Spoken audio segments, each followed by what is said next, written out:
Hoy nos ocupa en nuestro filosofando un concepto clave de la filosofía de Nietzsche, la voluntad de poder. Una expresión que de alguna manera trata de resumir o en torno a la cual gira toda la estructura de la filosofía de Nietzsche.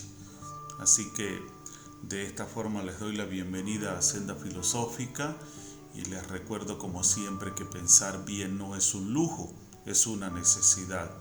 Y también a animarlos para que completemos cuanto antes los 1000 suscriptores para pasar a la siguiente fase de Senda Filosófica.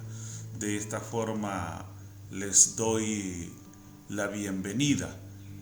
La voluntad de poder es un concepto clave de la filosofía de Friedrich Nietzsche, que describe lo que él consideraba el motor principal del ser humano y de la naturaleza: la ambición de lograr sus deseos, la demostración de fuerza y la expansión de la energía creativa. Este concepto se opone a la voluntad de vivir de Schopenhauer, que veía la vida como un sufrimiento causado por una fuerza irracional e insaciable. Para Nietzsche, la voluntad de poder es una expresión de la vida afirmativa que busca superarse a sí misma y crear nuevos valores más allá del bien y del mal. La voluntad de poder no es un simple deseo de dominación o violencia, sino una forma de interpretar y transformar el mundo según el propio ideal. La voluntad de poder se manifiesta en todos los niveles de la realidad, desde los procesos orgánicos hasta los artísticos y culturales. Como sabemos, el mundo es para Nietzsche un puro devenir, un escenario en el que todas las cosas están sometidas a un movimiento incesante. En su opinión, para explicar este mundo imperfecto, los filósofos necesitan inventarse otro nivel de realidad, el mundo perfecto de las esencias. Los científicos, por su parte, creen descubrir leyes naturales que en el fondo son ficciones psíquicas que vuelven manejable el caos amenazante de la naturaleza.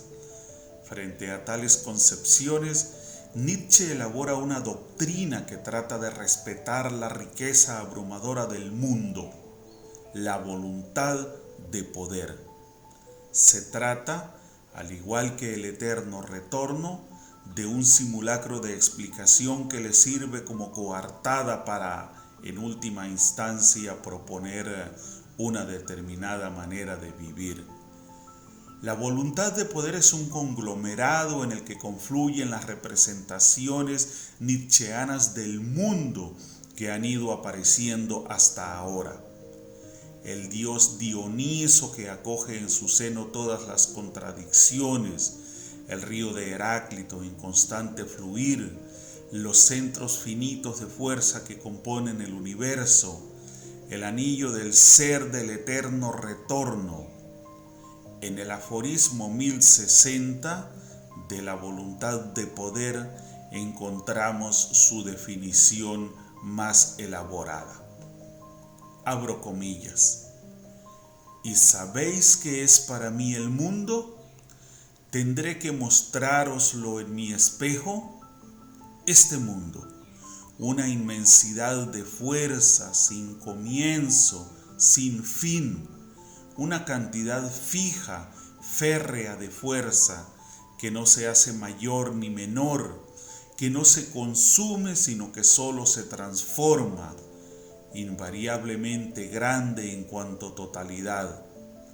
Está presente en todas partes, como juego de fuerzas y olas de fuerza, siendo al mismo tiempo uno y múltiple, acumulándose aquí y disminuyéndose allá.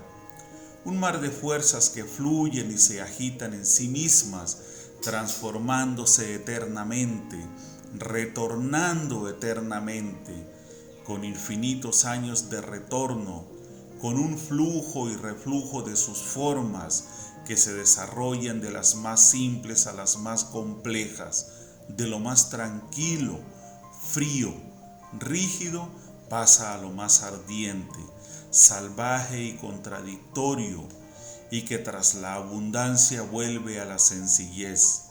Del juego de las contradicciones regresa al placer de la armonía, afirmándose a sí mismo aún en esta igualdad de sus cauces y sus años, bendiciéndose a sí mismo como aquello que ha de retornar eternamente, como un devenir que no conoce ni la saciedad, ni el hastío, ni el cansancio. Este mundo mío dionisíaco que se crea a sí mismo eternamente y eternamente a sí mismo se destruye. Este mundo misterioso de las voluptuosidades dobles, este mi más allá del bien y del mal, sin meta, a menos que se encuentre en la felicidad del círculo, sin voluntad, a menos que un anillo tenga una buena voluntad para sí mismo. ¿Queréis un nombre para este mundo? ¿Una solución para todos sus enigmas? Este mundo es voluntad de poder y nada más. Y también vosotros mismos sois esta voluntad de poder y nada más. Cierro comillas. Lo primero que llama la atención es el uso de la palabra voluntad. En este contexto, la voluntad está desvinculada del ámbito psicológico. Nietzsche no utiliza el término para referirse a una facultad humana, a nuestra capacidad consciente de querer algo que nos falta. La voluntad es aquí un motor interno presente en todos los procesos orgánicos. En ocasiones, la voluntad de poder se presenta como un principio aplicable al universo entero y no solo a los seres vivos. De hecho, Nietzsche rechaza la existencia de una separación clara entre lo orgánico y lo inorgánico. Como es habitual en él, defiende que, donde creemos que se da una ruptura, hay en realidad una sutil gradación. La voluntad de poder se define como una tendencia al incremento y al desarrollo, una lucha por ser más y mejor. No se trata únicamente de una voluntad de vivir, como la voluntad de Schopenhauer, ni de un mero instinto de conservación o supervivencia, como el que guía la evolución según Darwin. Nietzsche cree que en todos los seres, en una hiedra que se despliega, en una araña que teje una red, en un ser humano que escribe un libro, late el impulso de crecer y expandirse. Con la otra palabra de la expresión, poder, Nietzsche rompe también con el significado habitual. La voluntad de poder no es una voluntad de dominio. Los seres vivos no quieren ejercer o tener el poder, sino afirmarse a sí mismos, descargar su fuerza, expresar su diferencia individual. Su poder es el poder de autotrascenderse, de llegar en cada instante hasta las últimas consecuencias. Este es el secreto que la vida le confía a Zaratustra. Yo soy lo que tiene que superarse siempre a sí mismo. Por todo ello, algunos autores han preferido traducir el término alemán Macht no como poder, sino como potencia o poderío.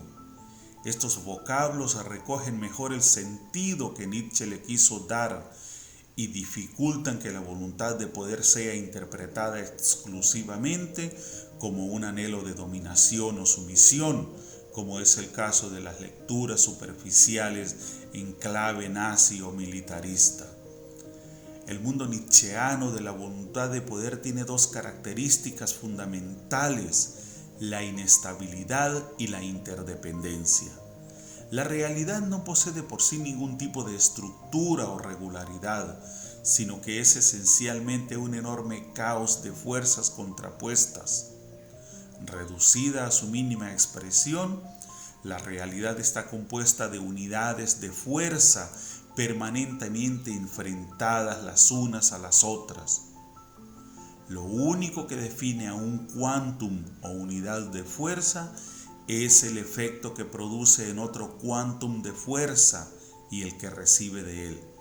De este modo, Nietzsche concibe todos los seres, una hiedra, una araña, un ser humano, como campos de batalla, como organizaciones dinámicas formadas por múltiples puntos de energía que se encuentran en tensión constante, ejerciendo su fuerza sobre los demás y resistiendo la fuerza de los demás. Pero, ¿qué tiene que ver esta extraña explicación de la vida con la religión cristiana? Respuesta: la voluntad de poder es la base teórica sobre la que Nietzsche realiza su crítica de la moral y construye su plan de transvaloración o superación de los valores de origen cristiano. Para empezar, el mundo como voluntad de poder deshace el dualismo antropológico entre el cuerpo y el alma. Esta separación es la manera en que, desde Platón y a través del cristianismo, nos hemos interpretado a nosotros mismos durante 2500 años. Hoy en día tendemos a representar el propio cuerpo como algo que es de nuestra propiedad, como una pertenencia cuyo dueño sería el yo, alma, espíritu, mente. Esta concepción se pone de manifiesto en frases que nos parecen de los más naturales, como tengo un cuerpo hermoso o mi cuerpo es mío. En lugar de esas frases, Nietzsche propondría otras: soy un cuerpo hermoso, mi cuerpo soy yo. Concretamente, cada uno de nosotros somos nada más y nada menos que voluntad de poder. Somos un cuerpo atravesado por una multiplicidad anárquica de fuerzas de las que apenas tenemos noticia, pero que, sin embargo, determinan nuestra conducta. Con este planteamiento, Nietzsche está poniendo una bomba en los cimientos del edificio filosófico y moral dentro del cual se desarrolla nuestra experiencia personal. En particular, Nietzsche niega que exista realmente el yo, niega que sea algo unitario y estable, niega que tenga el poder causal que normalmente le atribuimos y niega que esté dirigido por la conciencia. En su famoso pienso, luego existo, Descartes defiende que el acto de pensar se debe a que existe un sujeto pensante. Yo soy algo que piensa, una sustancia que produce pensamientos. Nietzsche, en cambio, rechaza la idea de un sujeto pensante dotado de una existencia propia e independiente previa al pensamiento. De forma contraintuitiva, Nietzsche invierte el razonamiento cartesiano y afirma que es la evidencia del acto de pensar la que produce al pensador y no al revés. Considera que los seres humanos, a partir de la percepción de una serie de estímulos nerviosos a los que llamamos pensamientos, nos inventamos un sujeto que ponemos como causa de tales pensamientos. Este sujeto, este yo, no es más que una ficción, una mera apariencia. Detrás de su carácter ilusorio, sin embargo, no encontramos la voluntad perversa de un genio maligno o de una computadora como la de Matrix, sino el devenir inocente de la voluntad de poder. Nuestra comprensión errónea de la verdadera naturaleza del yo está constantemente alimentada por el uso del lenguaje. Nietzsche es uno de los primeros pensadores en poner de manifiesto la compleja relación existente entre el lenguaje y el pensamiento, anticipando así el enorme interés que las cuestiones lingüísticas han suscitado en la filosofía contemporánea. En particular, para Nietzsche, el lenguaje actúa como unas tijeras con las que, por razones prácticas, cortamos el continuum de energía de la vida. Así, cuando decimos estoy triste o quiero cambiar de trabajo, estamos capturando con unas pocas palabras una infinidad de microprocesos que ocurren sutilmente en nuestro cerebro. Al hacerlo, asumimos que existe un yo, que a este yo le sobreviene un estado anímico que puede identificarse como tristeza, que tiene la voluntad concreta de cambiar de trabajo. Es decir, damos por sentada la existencia concreta de varias entidades que en realidad no existen y, además, presuponemos de forma errónea que son autónomas y están separadas entre sí. Y lo mismo vale para todas las palabras, no solo para aquellas que se refieren a estados mentales. El problema consiste, pues, en que olvidamos que las palabras no son más que etiquetas arbitrarias que utilizamos para simplificarnos la vida. Creemos, en cambio, que cada palabra designa fielmente una realidad que objetivamente existe en el mundo. Por esta razón, Nietzsche manifiesta que toda palabra es un prejuicio. Además de las palabras, la estructura gramatical de las frases nos lleva también a engaño. En concreto, nos induce a inventarnos causas a partir de efectos. Al utilizar la estructura de sujeto y predicado, asumimos que detrás de todo acto se encuentra un actor o responsable de la acción. Esto sucede en las frases que se refieren a personas, yo quiero cambiar de trabajo, pero también en las que se refieren al resto de las cosas. Cuando contemplamos una tormenta y decimos el relámpago brilla, estamos duplicando la realidad. Lo único que percibimos es el brillo, el predicado brillar, pero asignamos un agente, el sujeto relámpago, a esta actividad. Nietzsche nos alerta de que, a pesar de que en el mundo solo hay efectos, en todas partes vemos causas, ponemos sustancias fijas donde únicamente se encuentra el devenir. En resumen, cada vez que hablamos estamos postulando y sin darnos cuenta la existencia de ciertas realidades ficticias a las que atribuimos una serie de cualidades y poderes que no poseen. Es en este sentido que Nietzsche considera que la gramática es una metafísica popular. La metafísica ya no es un vicio exclusivo de los sacerdotes y los filósofos, sino un hábito que todos llevamos incorporado en tanto que sujetos lingüísticos. Nietzsche no nos pone las cosas fáciles. Si antes decía que la sombra del Dios muerto se va a dejar ver durante milenios, ahora declara: me temo que no nos libraremos de Dios mientras sigamos creyendo en la gramática. La concepción nietzscheana de los seres humanos basada en la voluntad de poder comporta también una crítica del concepto de conciencia. Nietzsche no cree que la conciencia sea una facultad privilegiada que nos eleva por encima del resto de los animales.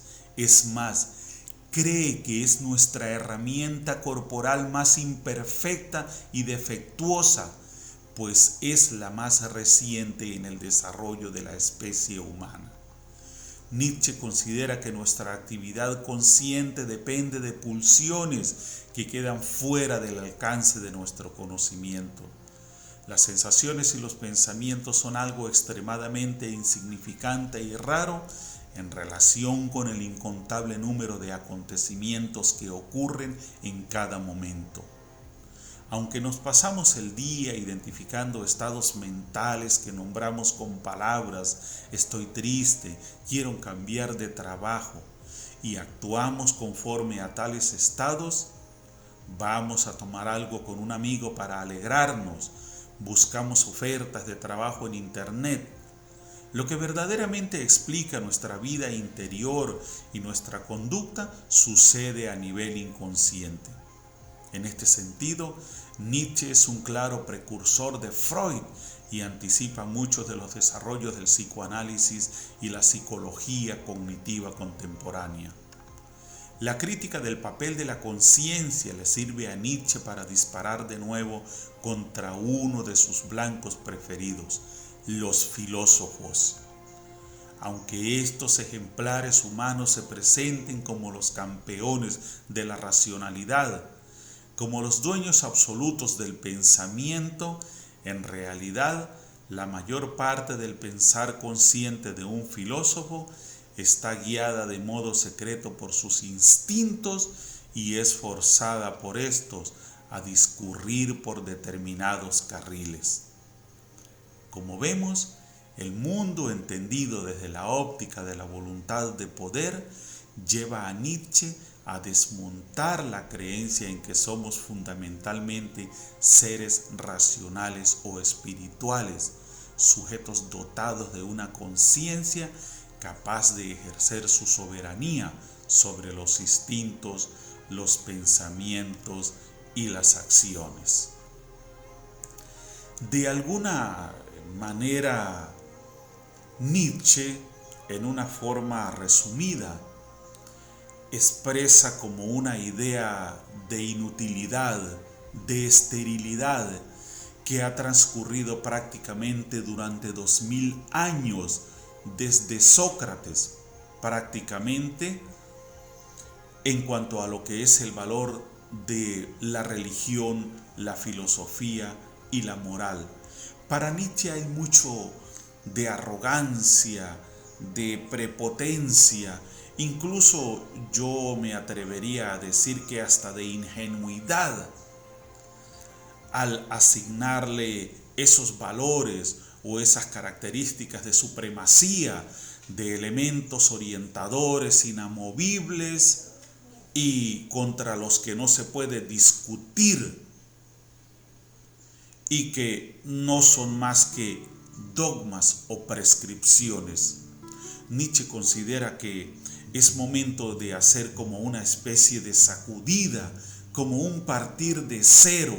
Incluso increíblemente propone que se elimine esa esa división de la historia en un antes y un después de Cristo, y sugiere que esa división de la historia en un antes y un después debería empezar a partir del 1 de septiembre de 1888.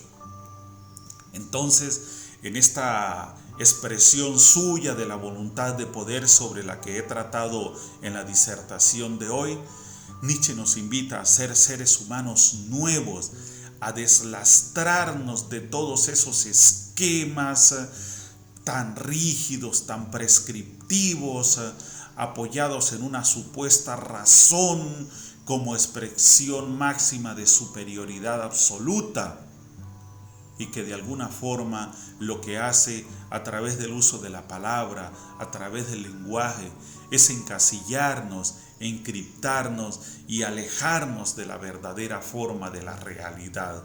Este concepto de voluntad de poder en Nietzsche es extremadamente importante y es una muestra más de lo que representa para el filósofo la crudeza, la sinceridad, la certeza, por decirlo de alguna forma, y la dureza de un pensamiento verdaderamente frontal que pretende ser no solamente original en su propuesta, sino también distinto, innovador, alejado de todo lo propuesto hasta su momento. Yo de esta forma me voy a despedir de este filosofando y quiero dejar claro que el contenido que he tratado hoy ha sido una lectura, porque por supuesto no puedo atribuirme las palabras empleadas en la disertación. Ha sido una lectura de un texto demasiado interesante, que viene de un tomo a su vez perteneciente a la colección Descubrir la Filosofía. Ahí está muy bien explicado la idea generalizada, simplificada sobre lo que es para Nietzsche la voluntad de poder, lo que la voluntad de poder representa como herramienta para el hombre, no para el dominio del entorno ni para el dominio de sus semejantes, sino para el dominio de sí mismo, para controlar mejor esa lucha interna que de una manera mejor orientada podría llevarlo a ser mejor ser humano, más independiente, más libre en su pensamiento, en su expresividad y en su accionar. Les recuerdo, como siempre, suscribirse al canal, darle like a los videos, compartirlos, comentarlos, y será hasta una próxima oportunidad. Y como les digo siempre, chao, chao.